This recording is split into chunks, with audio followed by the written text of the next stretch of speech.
Do you know that 1994 was a year that marked the history of sports in the United States? It was happening a lot of events at the same time. Like Arnold Palmer was playing for the last time in a United States opening. The New York Rangers was celebrating their victory in the Stanley Cup, and the Soccer World Cup just started in Chicago. So, but there was an event that marked the memory of Americans. Oriental James Simpson was born in June of 1947 in San Francisco, California. He was a ex-football player, a TV presenter, and also was a leader of the United States, an important leader. But he's a character very important in this story. So, on June 13th of 1997, the police found two dead bodies of the of his ex-wife. Her name is Nicole Brown, and her friend that was Ronald Goldman. So the police found their two bodies, dead bodies, front of the house of Nicole. So in that moment, the police called to OJ to say that her ex-wife and her friend, his ex-wife and her friend, were found dead and their bodies, but OJ didn't stay at his house, so he was taking a plane to other place. And the police thought that it was a bit weird, but thought that OJ also was a victim of that murder.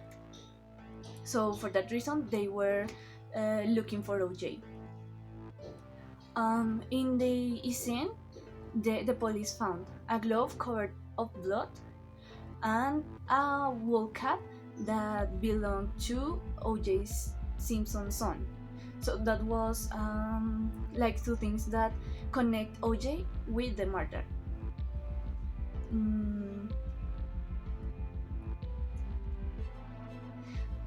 So in that case, they were the police start to looking for OJ.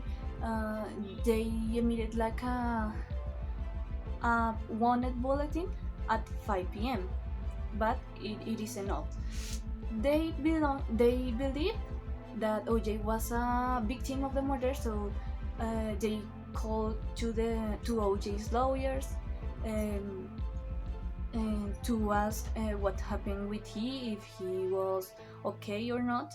And OJ lawyers told to the police that OJ Simpson were going to present at the commissary at 2 p.m. But at 2 p.m. OJ didn't appear and nobody knows nothing about him. At 5 p.m. they emitted a wanted bulletin because OJ Simpson never appeared. And at 6 p.m., 6:20 p.m., a guy called to the police and told that he saw O.J. Simpson in a white Ford truck, far from the police and from his house, with a man at, next to O.J. So that white truck, that white Ford truck, it is important for the story because when the police went to the house of O.J. Simpson, found the other glove covered of blood. So one glove was in the scene and the other was in O.J.'s house. And also they found a white Ford truck covered of blood that belonged to O.J. So that was some things that the people linked to the murder, and they take it into account. So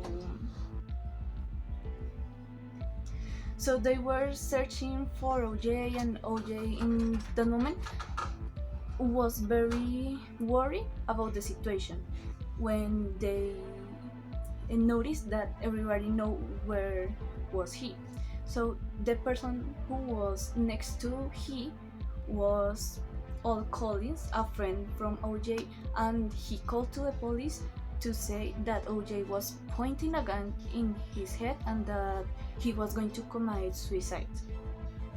So the people start to looking for OJ in every part of the country, and there was a persecution that had many spectators in TV. Every American was looking for that persecution, and finally, OJ entered to his house and surrendered by the police.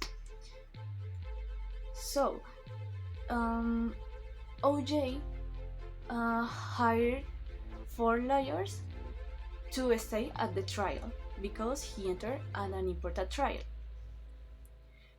So the lawyers told to the judge that it was a case of he was incriminated because he is a person, black, a color person. Yeah, he is black, so they say to the judge that he was incriminated.